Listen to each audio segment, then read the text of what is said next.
Welcome everybody, welcome to our third lecture in the microcontroller course, and today we will be studying variables. Unfortunately, it's still a little bit more theory that we need to go through before we can actually start programming our microcontrollers, but hold tight and enjoy the ride. Control. Now, remember that a computer and a microcontroller were actually preceded by the electronic calculator. And they still have things in common. This is a typical calculator, not on a cell phone like they are today, but a calculator. There are numbers, there are operators, plus, minus, multiply and divide. Some of the fancy ones have square root and change sign and of course clear everything. But here on the top row is actually what I want to refer to. Here we have a memory, and these buttons are familiar to you, I'm sure. There's the memory save, memory recall, add a value to memory, subtract a value from memory. In other words, if there's 100 here and you push that button, it's going to subtract 100 from, add 100 to whatever is currently in the menu. And if you push that button, it's going to subtract 100 from whatever is in the memory, not the menu. Apologies for that. So this is our calculator's memory. Now, say that I wanted to have a little bit more complicated calculator, and I want to add an extra memory. So there's memory save, memory recall, and there's memory save, memory recall, and you can immediately see, hang on, there's going to be a bit of confusion here. Is it the top memory or the bottom memory? Because they're both M. So let's change the name of one of them. And so we change that guy to N. And then it's lots easier. Then we can say memory M, store into memory M, store into memory N, and so forth. So we've now given a name to our two different memories. Now, a microcontroller is very similar, except that it has typically tens or hundreds of different memories. Exactly the same type of thing. It's a space where you store a number. In a microcontroller, you can store some things, other things as well, but don't worry about that at the moment. It's just a location where you can, inside the chip, where you can store memory number N or memory number M. And all we do in a microcontroller is we give our many memories that we have available, we give them all different names. And typically we will give them a name that will describe what they are remembering. For instance, they could be called a total. Then you know it's the total of whatever you've been adding up, etc., etc. So in a microcontroller, we have memories, and we just give them a different name. We call them variables. Now, a variable is just the name of some other memory stored inside the microcontroller. And that number then is stored into that memory, which we then give a name to. And all of these we give the generic name, we call them variables. Now that doesn't mean to say that they are like the weather, that today it's sunshine and tomorrow it's rain, and we can't really change either. The weather is variable. No, these are variables because we can change their value. So today I can store 100 in there, and tomorrow I can store 20 in there, or whatever I like. and in the beginning of the program I can store 5 in there, and I can add 2 to the 5 later on, or whatever. I can vary what is stored inside of our variable, and all of our variables have names. Now we've got to learn how to name them correctly so that the compiler knows what we're talking about. So the first rule is a variable must start with a letter, any letter, but it must be an alphabetic letter, either small letters or large letters, A to Z or A to Z.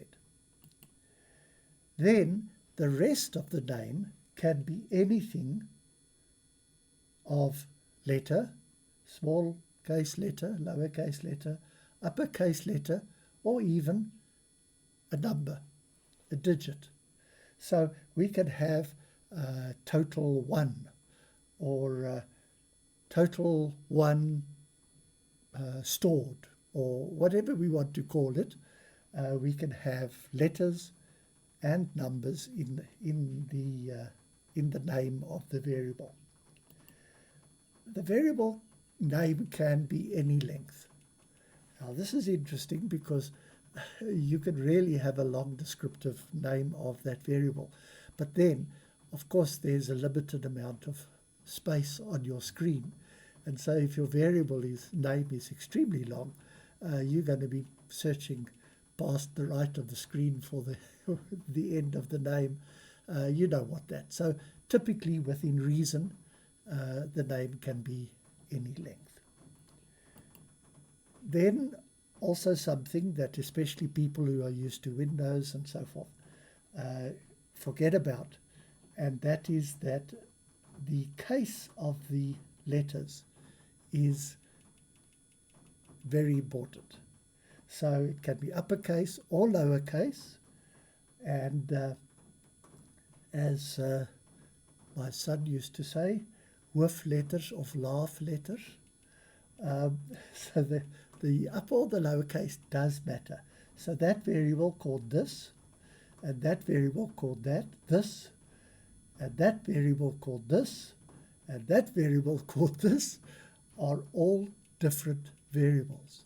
So the name, the case of the letters inside there is important, and you can choose whatever case you like, but next time it must be the same, otherwise it's not the same variable. And typically our descriptive names look one of these two cases. This is some name, or this underscore is underscore some underscore name. And up here, hidden away when I was talking about it, the rest of the name can have underscores in it. So that's not a hyphen, that's not minus, that's an underline character, an underscore character, and the variable names can have those underscores. I prefer this one, it's a little bit shorter, so I can get more name in there, more bang for my buck, and it's called camel case. And if you look at that, you can kind of guess why it would be called camel case with a hump on its back. So, but anyway, it's your choice. Those are variable names. Now, in our microcontrollers, we actually have quite a few types of variables we can have. That's just that sometimes you need one type and sometimes you need another type. So don't stress. You're mostly going to just need one type. But I'm mentioning here for completeness the various types that are available. These are the types that are available in the Arduino, and most of them are the same in or similar in the other microcontrollers. But firstly, this is the one that we're going to use the most of. Integer, in other words, a positive or negative whole number. So this can go from -32768 to +32767. If you go bigger than that, it will cut the number off in some way. And one of the major crashes, explosions of a rocket, the Ariane 5 rocket, was caused by people who actually used this number, and it got bigger than that, and the rocket turned upside down and exploded. So you don't want to get bigger than that, but usually the numbers that we use are within that range. However, if we do want a bigger number than that, we can always use a long. Now, a long can be whatever that number is. Ask Zuma to read it for us. It can be between that number and that number. So that's really about as big as we'll ever want. However, if you really want a really big number, then you can make it a long. And a long is very long. And that's the limit between the lower side and the upper side of a long.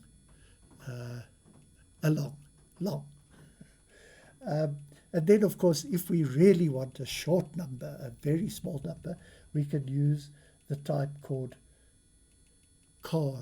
char or character or char or whatever you want to call it. Different people call it different things. And this one can just handle a number between -128 and +28. And typically a letter has a numeric representation for it. A, for instance, is 65. And so that's in this range. And typically we use that when we want to refer to the number of a letter. And that's why it's called char, because it's typically what a character is represented by. And but let's face it, you're going to mostly be using this one called int, and between that value and that value. When in doubt, use int.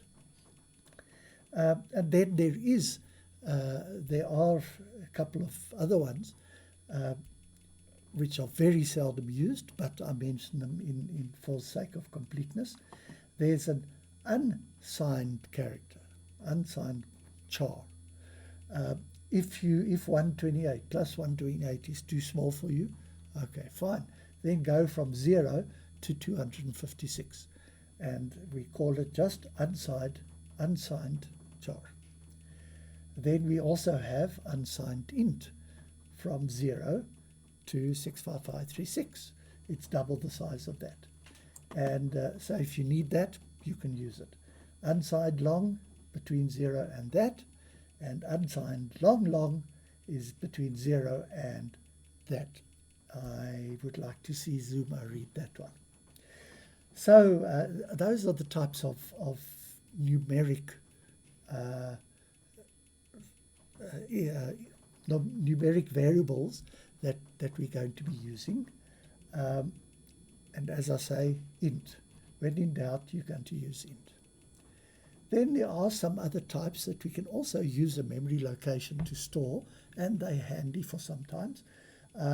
It's called bool, and that is or boolean, and that means one of true or false. Only two possibilities, true or false. And so if a variable has that type, it's only going to have the possibility of being true or false. Then we have the same name, but we can, in that range, store a character. So we can say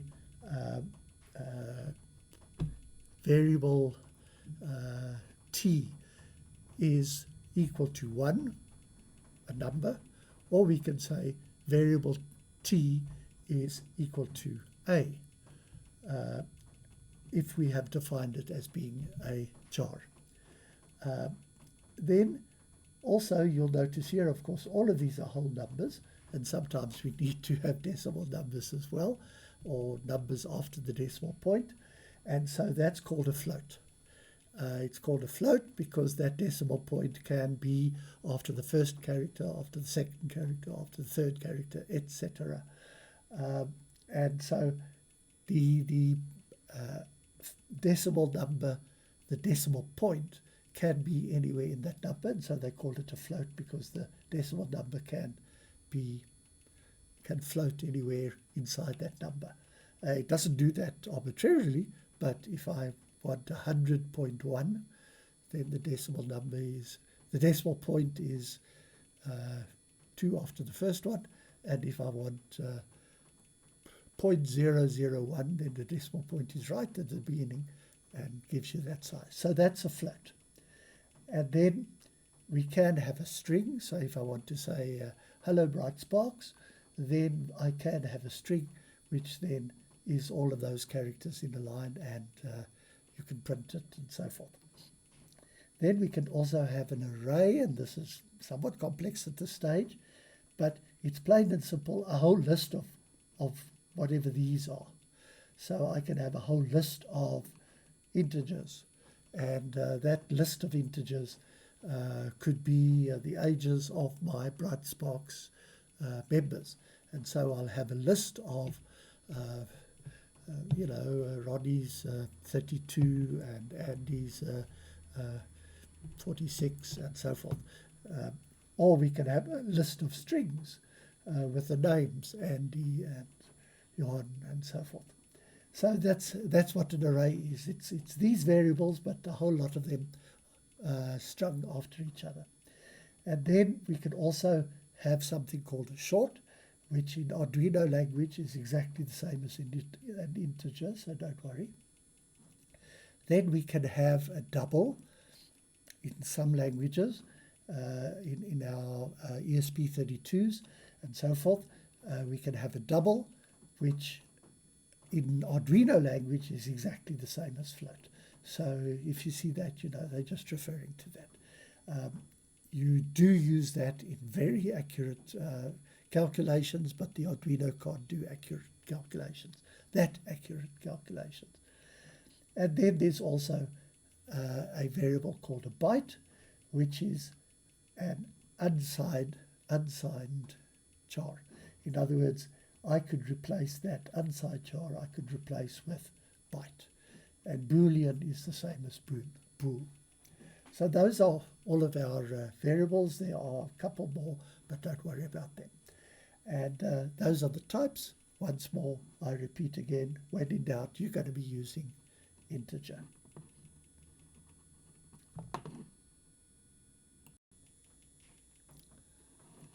Right. Now we want to talk about the scope of variables. We have to tell the compiler that the variable is there before we actually use it, so that the compiler knows what to do with it. So firstly, a variable has to be declared or defined before it can be used. Secondly, a block begins and ends with curly braces. Left curly brace, right curly brace. And thirdly, a program knows about a variable only inside the block it is declared in and any subblocks. So using those three principles, that covers what we're talking about when we talk about scope. Now, I remember I said the variable type that you're going to use the most is an int. And so, yes, I've declared an int called apples, the number of apples or whatever, and another int called oranges. Okay, and then here we have an int called pears, and there we have an int called bananas, and there we have an int called plums, and there we have an int called apples. Okay, there and there. So now we want to see what the scope is. In other words, where can we actually use that variable? Where does the compiler know about the value of that variable? And so the easy one is oranges is declared here. We haven't started any of the curly braces, so we're outside of any block. So oranges are defined or declared, or the scope of the oranges is from there where it is defined all the way to the end of the program. So we could have used it anywhere along the way. I'm just going to skip over apples for a moment. Now pears is defined or declared inside the setup function. Right? Remember that the setup function is the one that's run before anything else is run. So pairs is defined inside the setup function, which means that we can only use the number that's in pairs while we are still inside the setup function. I think that's relatively logical. Same thing with bananas. It's declared inside of the loop function, and because it's declared inside the loop function, the scope of bananas reaches through the entire loop function. We can use bananas anytime inside the loop function. But here we see another set of braces or curly brackets inside of loop, and it also has stuff defined inside of it. So it has plums defined inside of it. So actually plums is now defined inside this little block inside there, right? So you can use the variable plums anywhere inside there. If you talk about plums up here, error. Talk about plums up here, error. Plums is only going to be, the scope of plums is only inside that block. And that's basically all there is to variables and the scope of variables, except one little problem. And that is, you saw that apples was defined up here or declared up there, and apples was also declared down here. Same name, okay? And the compiler has the ability to handle this, which is actually very handy, because sometimes this can slip in as an error, and it's able to recover from that. It doesn't mind, because we already have an apples that we know about.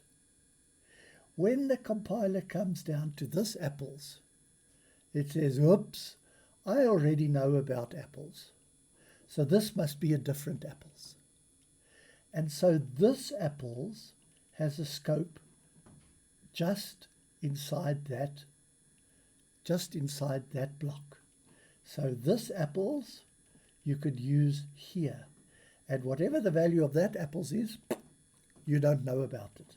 This guy overrides it. So the scope of this apples is inside of that block, and the scope of the other apples is everywhere up to the beginning of that block and starts again at the end of that block. So this apples is true all the way down to here. Then we define a new one. That one is not hurt. It's not changed, anything like that. The compiler says, okay, here's a new one.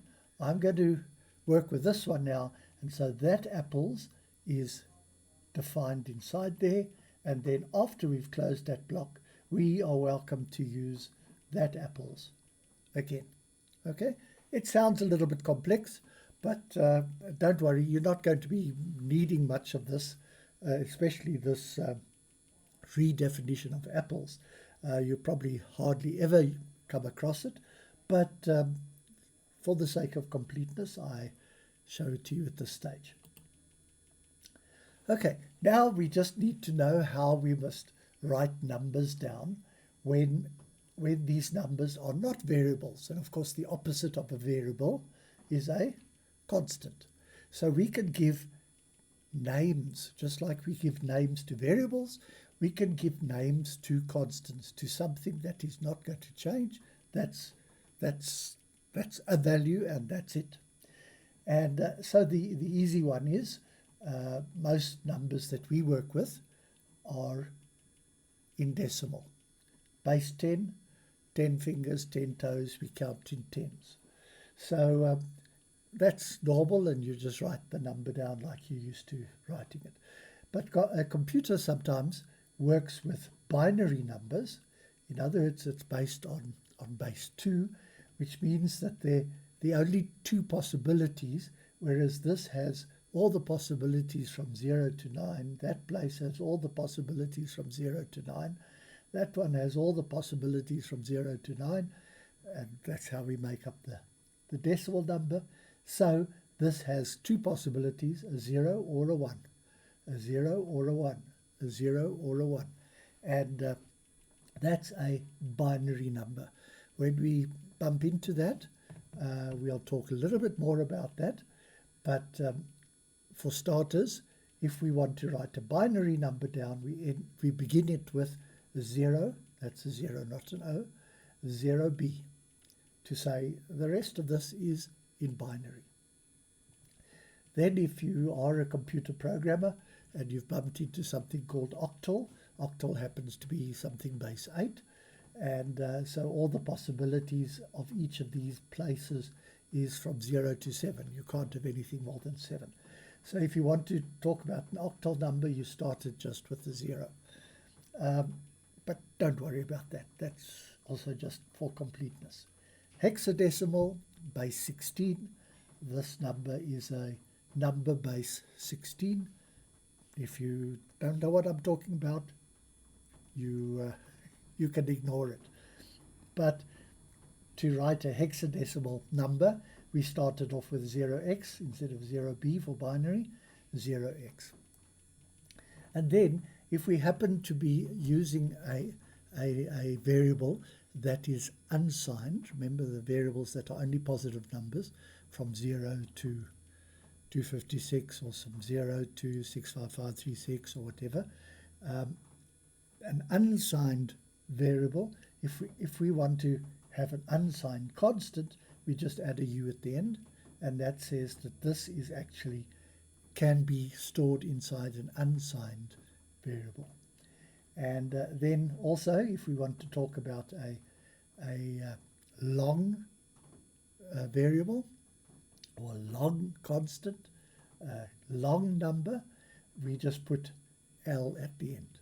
So if I say this variable, this long variable t is equal to, and I want to write down the long number there, you see that's bigger than 65536, and I want to write down that number, I just add the L at the end. The compiler says, oops, we're talking about a long variable, and or long constant in this case, and there's no problems. Then I just need to tell you about comparisons. When you compare one number with another number, or one variable with another variable, or a variable with a number, whatever we're comparing, we have to be able to write this down. And it's very simple. Two equal signs means is what's on the left equal to what's on the right. Simple. Remember, it's not just a single equal sign. Single equal sign is take this number and put it in that memory slot. But two equals means is what's on the left equal to what's on the right. A exclamation mark equals means what's on the left is not equal to what's on the right. Less than, the one on the left is less than the one on the right. Less than or equal to, left, right. Greater than or equal to, and then a logical not. In other words, if something is true and you put that in front of it, then it's going to be false. And if something is false and you put that in front of it, then it becomes true. So I could say if something's not equal to something else, I could say not, and then the choice, that is equal to that. So this becomes true and not makes it false. It just changes true and false around. And then this one is when something is true and something else is true. Then we use that one. So if 2 is equal to 1 plus 1, and 3 is equal to 2 plus 1, then do the following. So that is, this and that are both true, then it will be true. And this sign, that's a long vertical bar, which you'll see on your keyboard, typically above the backslash, the slash that leans backwards. Two of them right after each other are a logical OR. In other words, I can say, if this is true or that is true, then do the following. Okay, so that's for comparisons. And then this is for just adding arithmetic. We're just including this so that you know how to do that. Easy, plus, minus. Star is multiply, just because an x, if we put an x in there, it will think it's a variable called x. And so we use the star for multiply, a divide sign for divide. And then this one is very handy. It's to say what is the remainder after doing the following. So if I say 5 remainder, in other words, divide by 2. If 5 is divided by 2, what's the remainder left behind? And that is, okay, 5 divided by 2 is like 4 divided by 2, but with remainder 1. So the answer is 2, but the remainder, this value here, will be 1. What is the remainder after I've divided this number by that number? And then we have this number, just like our calculator. Remember we had that memory plus? Okay, so now this is, just add 1 to the variable. Plus plus means add 1 to it. It's just a short form, and it works. It works very well and quickly. So plus plus, if I say apples plus plus, it means that apples is going to become 1 bigger than it was. Minus minus, same thing, just decrement. So if apples is 10 and I say apples minus minus, then apples becomes 9. Okay. And then you're wondering, of course, what this column is about. And this is just like our memory buttons on our calculator. The plus equals means take the value that I've got now and add it to the value in the memory. So whatever it is, just add it to. It's like the memory plus, the M plus key on your calculator.